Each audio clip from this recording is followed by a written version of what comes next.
Stop. Sebelum kamu sebar skala atau kuesioner kepada ratusan respondenmu atau subjekmu, dengarkan ini dulu. Sebagus apapun teori kamu tidak bakalan diakui jika instrumenmu tidak valid dan reliable. Saya Arinal hari ini akan memberikan cara menghitung validitas dan reliabilitas. Pertama-tama kita buka dulu data Excel-nya. Ini variabel X dan ini variabel Y-nya. Kita total dulu. Caranya klik auto zoom, batasi sampai X1, kemudian enter, tinggal di drag ke bawah. Oke, sudah ada totalnya. Kemudian sama di Y juga di total, auto zoom, subjeknya tidak usah diikutkan, Y1 saja, kemudian drag ke bawah. Nah, kalau sudah, kita ke SPSS. Kita copy saja dulu datanya. Kita data variabel Y dulu. Copy saja sampai ke total dari 50 subjek. Ctrl C, terapkan di sini. Ke variabel view. Di blok, kemudian Ctrl F. Kita ke replace. VAR 000 di replace menjadi, karena Y ya, menjadi Y, replace all. Nah, kan otomatis berubah. Kemudian close, desimalnya dirubah menjadi 0. Paste. Y26 ini bukan Y26 ya, tapi total, dirubah saja menjadi total, karena tadi ini nilai total dari variabel Y. Kita cek, oke, total berubah. Setelah itu kita lakukan uji validitas ke variabel Y.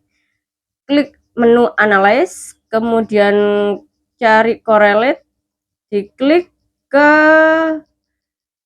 bivariate. Setelah itu lakukan, silahkan Ctrl A, pindahkan semuanya ke menu variabel, diklik, pastikan ini tercentang untuk persennya. Kalau sudah semua, klik OK. Nah, ini adalah hasil perhitungan validitas untuk variabel Y. Lakukan hal yang sama untuk variabel X. Kan untuk tujuan dari perhitungan validitas itu untuk mengukur sejauh mana sih instrumen Anda benar-benar mengukur apa yang seharusnya diukur. Nah, ada beberapa pedoman di sini, ada 3. Yang pertama, jika nilai R hitung lebih besar dari sama dengan R tabel, artinya item dinyatakan valid.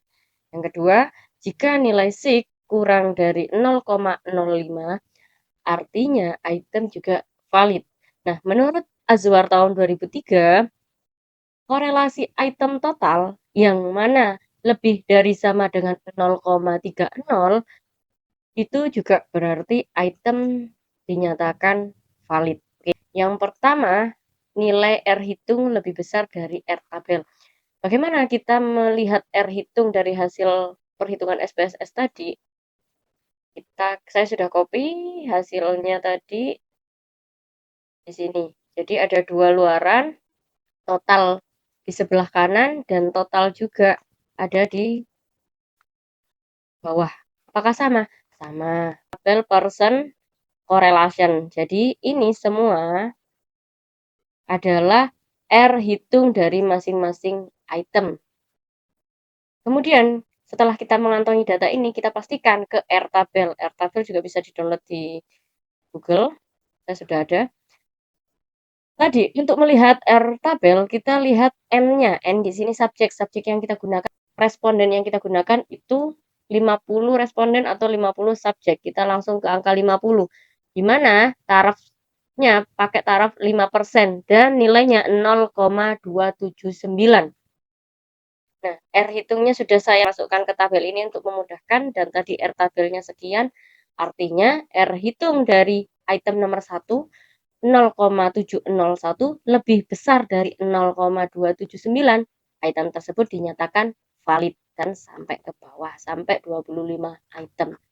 Oke, yang kedua, interpretasi yang kedua, jika nilai SIG kurang dari 0,05, artinya item tersebut dinyatakan valid. Ini dilihat total di SIG to till, di mana nilainya ini untuk item nomor 1 0,000, item nomor 2 ini 3 sampai seterusnya. Dan sudah saya rangkum juga. Ini adalah nilai SIG yang sudah saya pisahkan dari tabel ini.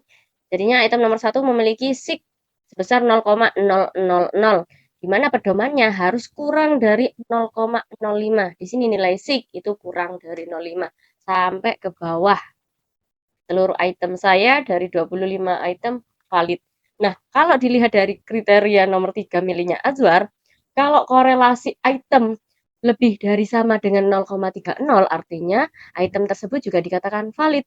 Di mana tadi R hitungnya sebesar 0,7, 0,6 sampai seterusnya.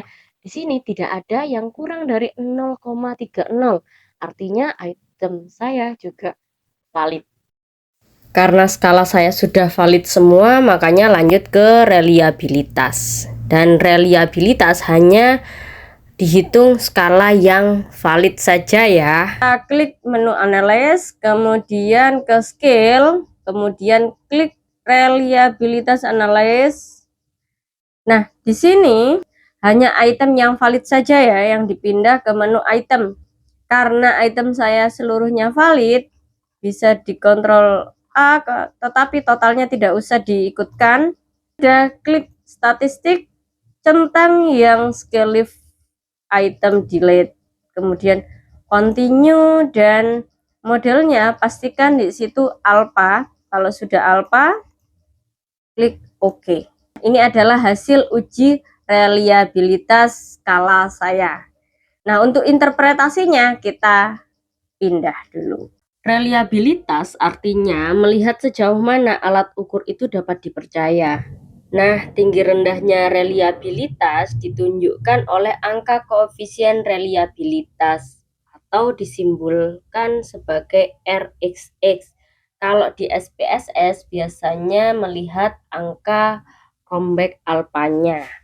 Kalau pedomannya menurut Hinton tahun 2004 dalam Laka 2014, ada 4 pedoman reliabilitas. Yang pertama, nilainya lebih dari 0,90, artinya excellent reliability. Nah, sedangkan nilai lebih dari 0,70 sampai 0,90 high reliability. Nah, sedangkan lebih dari 0,50 sampai 0,70 moderate reliability. Kalau nilainya kurang dari 0,50 termasuk low reliability atau memiliki reliabilitas lemah. Nah, untuk nilai reliability dari SPSS dilihat tabel pada reliability statistik. Nah, hasil perhitungan skala saya di nilai comeback alpanya mencapai 0,937. Artinya skala saya memiliki kategori excellent reliability. Oke, sudah valid dan reliable kan? Jangan lupa tinggalkan jejak kamu ya. Like jika ini menyelesaikan validitas dan reliabilitas skala kamu. Jangan lupa beritahu saya problem apa lagi sih yang ingin kita bahas untuk menyelesaikan skripsimu di kolom komentar. Dan yang terpenting jangan lupa subscribe agar kamu tidak ketinggalan. Oke, terima kasih.